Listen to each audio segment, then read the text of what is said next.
Welcome back to For the Record. I'm your host, Justin Allen Rose, and for the next few episodes, your 7 News team is covering state legislative races right here in southwest Oklahoma. The next one up is the race for Senate District 43, which covers the towns of Duncan, Marlow, Rush Springs, and Blanchard.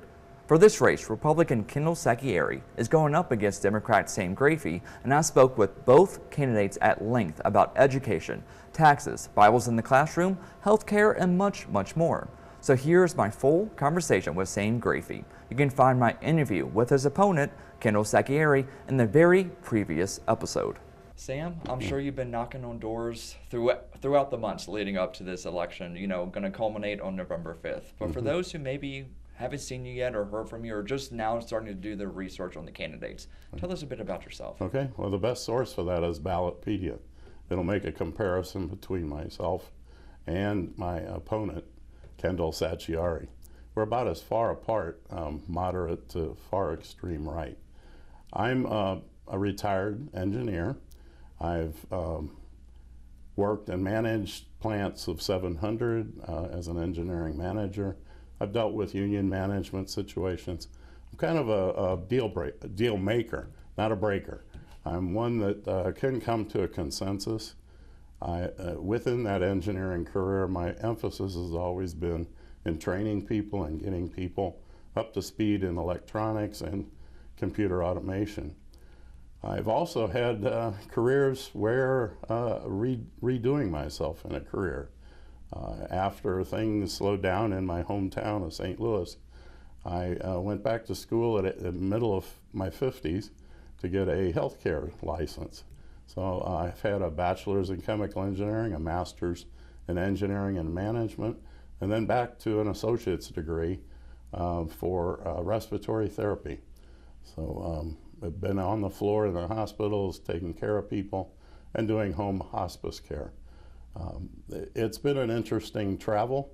I've had many jobs. It's kind of a situation where engineers need to find another path once they hit the ages of in their 40s and 50s, believe it or not. Plant closings happen frequently, and I've been nimble on my feet to make myself reinvented. Came down to Oklahoma 12 years ago in 2012. Of course, I'd had exposures in the oil and gas business, both in refineries and a natural gas pipeline that served 5 states with the market area in St. Louis. Some of that experience brought me to Chickasha, Oklahoma. Kind of liked it back in the late 70s before we were bought out by another railroad company. I worked for Missouri Pacific Corporation for an assistant vice president in the corporate offices. And it had bought out the railroads in the 50s, and Union Pacific bought us out. Many of the railroaders in Duncan will recognize that railroads changed in a period of time around there.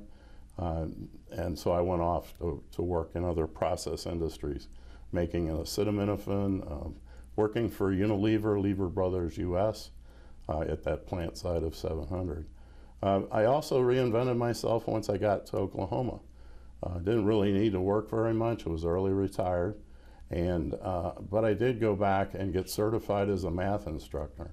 I know the trenches, some of the positives and some of the negatives in terms of education for teachers.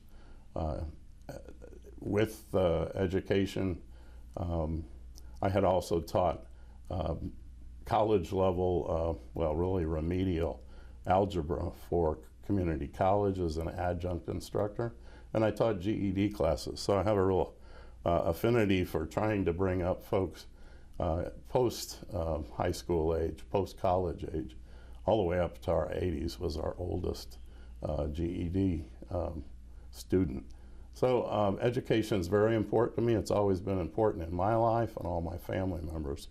So that's one of the topics that we'll be discussing as far as things that need to be improved in Oklahoma, things that need to be supported better, public education and particularly rural education. You mentioned reinventing yourself throughout the years, which is not an easy thing to do. Right. Do you think that will benefit you if you get elected to the legislature? Definitely. And I've seen so many different industries and also service providers, and the confrontationalness of our legislature right now. My slogan is actually, I'm a fixer, not a fighter. And I firmly believe that we need to stop fighting. We need to stop the extremes on the left and the extremes on the right. We need to come to the middle. 70% of things are acceptable to both sides, and we need to get rid of that argument phase of what we're doing, the hate from one side to the other. We also need to get a base budget. Anybody who's managed a business, as I have, and run large corporation businesses, you recognize you have a base budget and then you have a what-if budget.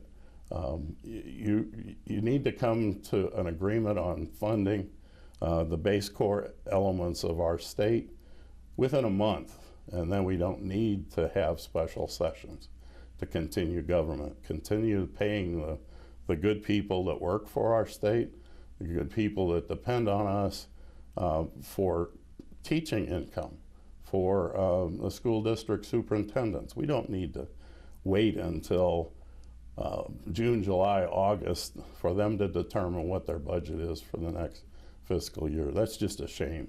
And that may be one of the reasons people don't come to Oklahoma. As a corporate person, I've been on studies. Where do we cite things? Where do we put certain products? And one of those intangibles is, do you have a solid government? Are you in a banana republic somewhere in the other parts of the world? And do your employees feel comfortable living in the environment that is created in the state?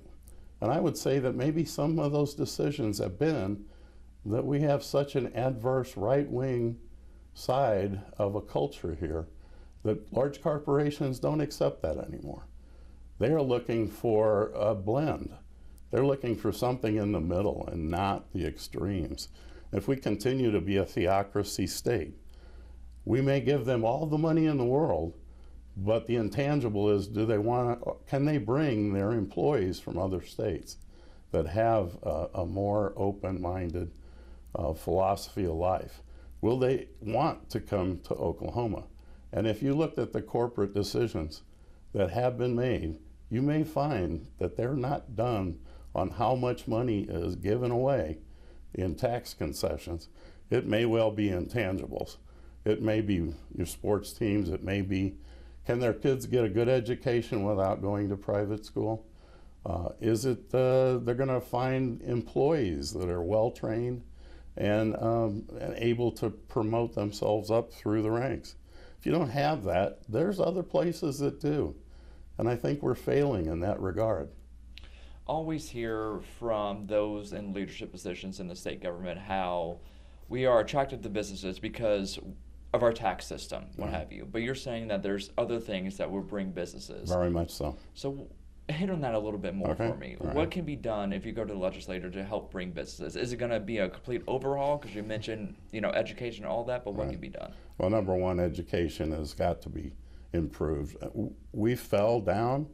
As I understand it historically, people say that we've lost our position. We were in the mid-range. We need to get back into the mid-range. We went through the period of time a few years ago of what was called the teacher strikes or the marching on the Capitol. The superintendents were out there too. It was just a disgrace that we weren't supporting education better with the funding and the amount of pay that was going to the teachers. But more than that, it's the intangibles for the teachers that needs to be supported. They don't need to be spending thousands, literally, of their own income to support the supplies, the pencils, the paper, copies of things. In every school that I've worked as a substitute teacher, there's a limit on how many things that you can copy to give to your students as worksheets.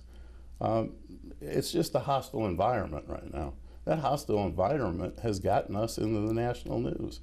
The Bible issue, the issue of not providing lunches over the summer, passing up federal money for no reason. Why are we doing that? That's absolutely a shame that we didn't accept Medicaid funds for so many years. So why would a corporation come to a state that is hostile to their employees, hostile to education, falling down, not going up, coming back to where we were, but getting worse? The old adage, if you're in a hole, you don't keep digging. Well, we're in a hole, and we need to stop digging and stop being extreme. Around 2011, a website had us ranked around 17th in education. That was in 2011. Mm-hmm. Now we are ranked 49th. Yes. Now, a little over 10 years later. Exactly. You mentioned you believe there's hostility towards teachers within our education Definitely. system. Do you think anything else is causing that trend, that stark decline in our educational system? Well, we went through a period, and it's very debatable amongst school administrators and teachers about teaching to the test. It was all about the test, the test, the test. And I was in that period substitute teaching as a certified math and teacher in the middle school and high school range. And I could see, even though I wasn't the primary teacher, I was substituting for long-term for an absence. But you could tell the kids were focused on it. They were saying, well, when's our next big test? You need to learn objectively, even in math. You need to understand the word problems. And it seemed like there was an emphasis on how do you grade the schools? Are they A through F school districts? Well, that's really subjective. It's really argumentative. It doesn't, if you were grading your child every day, on every day, they're going to have bad days and good days. Let's look at the overall. I think it was a step forward when they provided the ACT test for free for juniors. I think that's a step forward. But there's a step in between, and it doesn't have to be every quarter, every year. We need to progress. We need to see. We don't need to grade every teacher. That's just one more anxiety. The anxieties they already face are just, they can do better in other jobs. They're qualified people with bachelors and many times masters and many times working towards PhDs as administrators. They don't need to be micromanaged. They need to be working towards generalized objectives and standards, but they don't have to be told. Sometimes if you were looking at the lesson plans that they're required to make, according to law, they have to fit standard B57G to their daily plan. That's a little bit too much. If I worked at any other job in the world, I wouldn't be given such a structured, forced environment. There's a little bit of latitude. The good teachers will do what fits in there. They'll build it for the years. But the anxiety that's created by this administration is unacceptable. When you rudely take the best teachers off the hallway as your first administrative duty as a superintendent of schools, you should be disgraced. Every retired teacher who knew those people immediately said, of course he's a new regime, but it's gone downhill in the last 4-6 years. And it can only go worse if he continues with all his mandates. We're just wasting time. So speaking of Ryan Walters, yes. Democrats have been long calling for an investigation, whether it be an impeachment or a loft investigation. Republicans have recently signed, some Republicans have signed a letter yes. asking for an investigation as well. I'm assuming you're of the same stride. Oh yes, definitely. He needs to be reined in, and I do believe they will rein him in. I believe that 20 of the 60, 70 some odd Republican House members had the courage to sign their name to that. I've sat with one of those who signed, and they understand what the problem is. Their problem is they have to play the party game. We need to stop playing the party game in Oklahoma before we get much worse. There have to be fair people, like the incumbent that was removed from this Senate district. People who have common sense and don't have to vote the party line every chance, every time, or be primaried out by the king of the Freedom Party. The Freedom Party is a secret organization. There are only 3 people that stood in front of the podium, but their loyalty is demanded by others, just like the no tax loyalty pledge that was required several years back. Well, let's stop that. The people on the street that are working hard, taking their kids to school and then working 12-hour days, they don't need that kind of nonsense. They want to know that we provide government, our basic core requirements of our system, and stop the insanity. Stop the right-wing theocracy growth. We don't need to create a system where rich people get tax breaks up to $7,500 when they don't really need it. And then their private schools up their tuitions to accommodate that $7,500. It's not going to everyone, but it's being taken out of the pot of money that isn't going to get increased. It's taking it away from rural schools. It's taking it away from the general formula of all public schools. Well, you know what? That's just taking from the middle class and the poor and giving it to the rich, and that has to stop. That at our federal level needs to be identified as well as just greed. Just stop it, people. You mentioned the word theocracy with Ryan Walters. When Yes. I talked to the Freedom of Religion Foundation, their attorney also kind of used that, saying he kind of seemed like he wants to be a theocratic leader, and that was in reference to his Bible mandate when that first came out.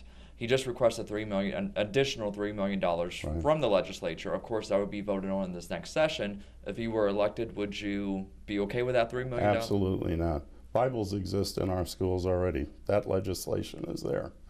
If someone wants to refer to one faith book, that's fine. We also need to not force one religion or a religion at all.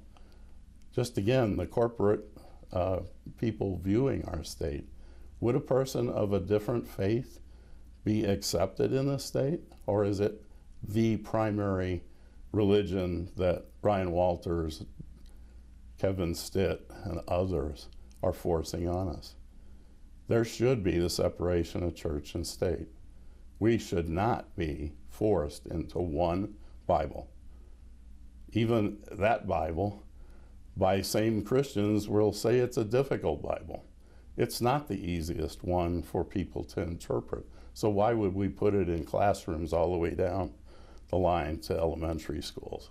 Whatever his proposal is not constitutional in my mind. I'm not a constitutional scholar, but I think any civics class, and by the way, civics should be instituted. In fact, I'll say this. I would propose that the citizenship test be given to anybody that's in the legislature, and they probably should pass it before we're allowed to file for office, all the way up and down the board. If you're going to be on a board, a school board, anything, you should be able to pass the citizens test. A little bit of history, a little bit of background of our Constitution and laws. So why would we require a new citizen to pass something to be a citizen if we can't have our own government employees and legislators pass it first? Switching pace now to rural health care. Okay. Is that something you're passionate about that you would advocate for in the Very state much legislature? so. I moved from Moore 5 years ago into an area of Dibble. It's between Purcell and Chickasha. My nearest services for doctors and whatever are pretty much in Moore, Norman, all the way up to Memorial Road in northwest Oklahoma City, based on the insurance companies that provide Medicare Advantage programs. I fear for a situation where 9/11 is called and I have to be taken by ambulance or by air-evac. I think we need to provide, maintain our hospitals. Fortunately, Purcell had to close their hospital, but they built a new one. That's a pretty good example for a fairly large town and region in the base area of Senate District 43, where cooler heads prevailed, and they made sure that that was provided. Still, it's a long distance from each corner of that county of McLean to get to that service. And it's a long way to get to Norman. It's a long way to, if you're closer in Marlow, Rush Springs, to get to Duncan, to a larger hospital.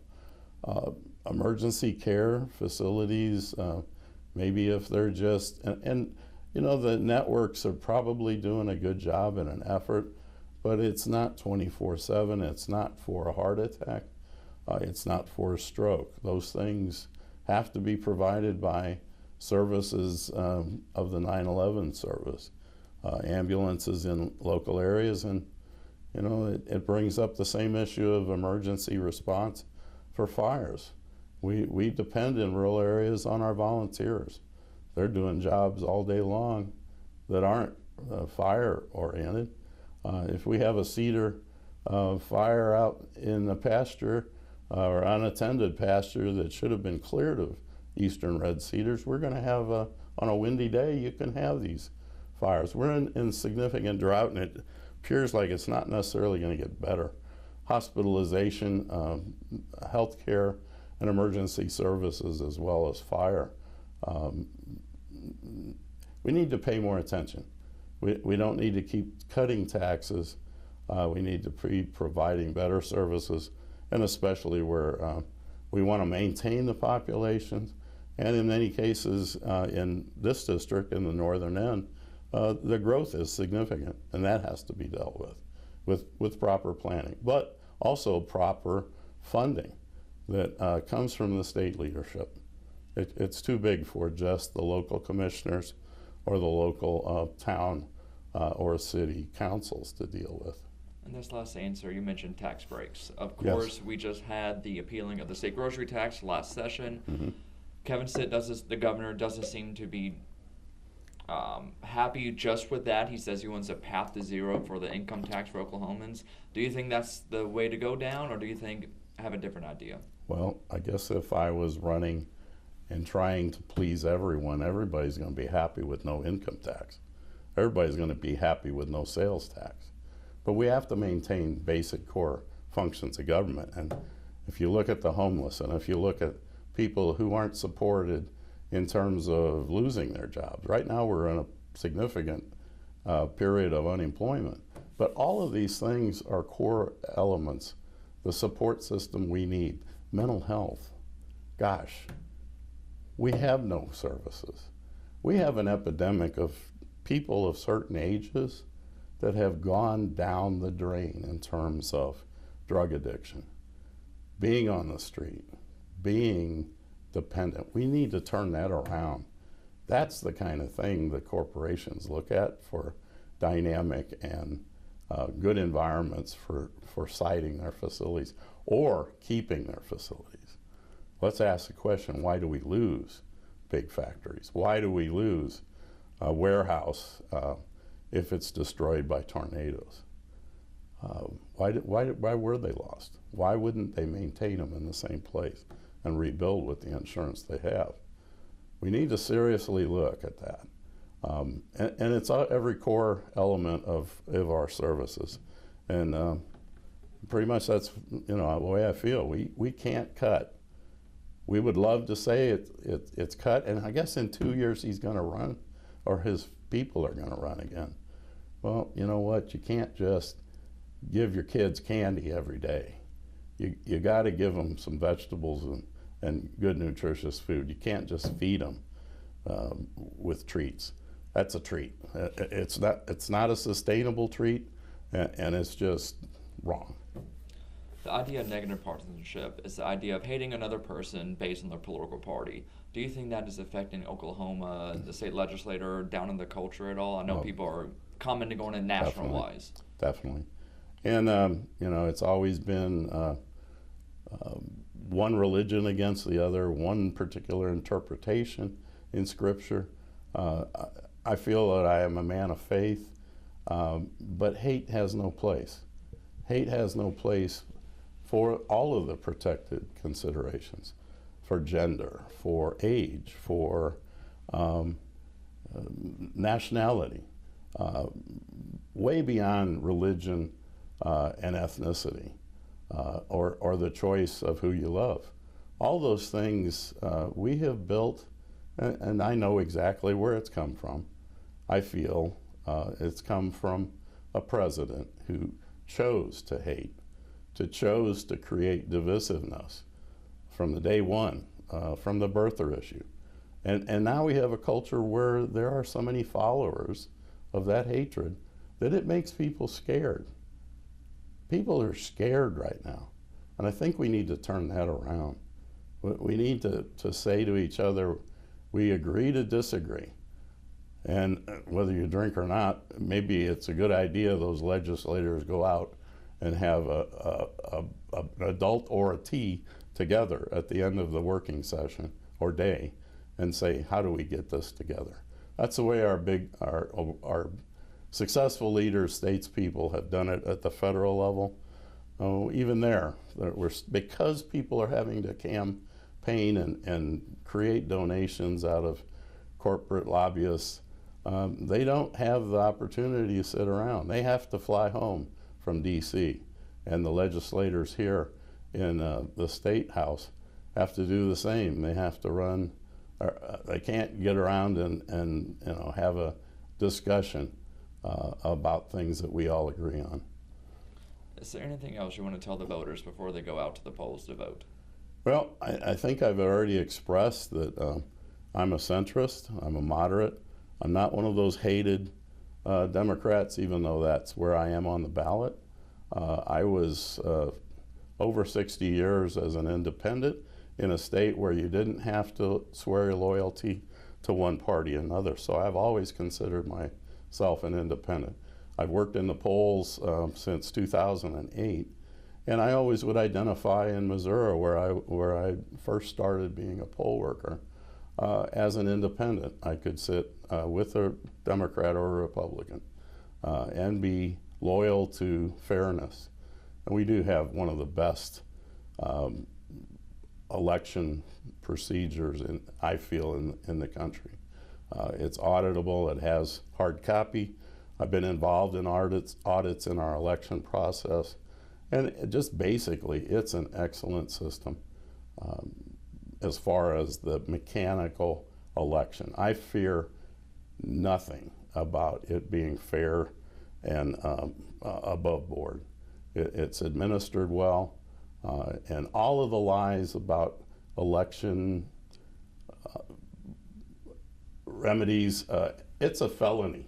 If you see something going on, report it to the district attorney. He'll follow up. If you see somebody voting twice, which I think is extraordinarily rare, and it has always been, but if you saw it, if you knew of it, report it to the district attorney. That's where our checks and balances work.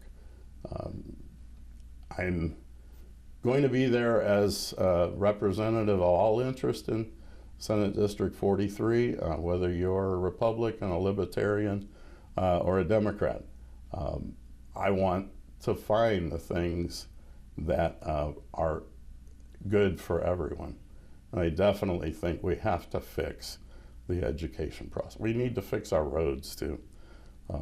Anybody will admit that my commuters, especially from the northern end of the district, from Newcastle, Blanchard, Purcell, going into the city, or if you're going from other places to an OU game or farther to OSU, it's a mess. Commuting is a mess. And there's some simple solutions that an engineer can see, and I would be right on top. I do believe the OTA needs to go away. They promised, and I think we need to hold them to promising, pay off their bonds and their bondholders and go back to state roads. It's a travesty that we have to have arguments.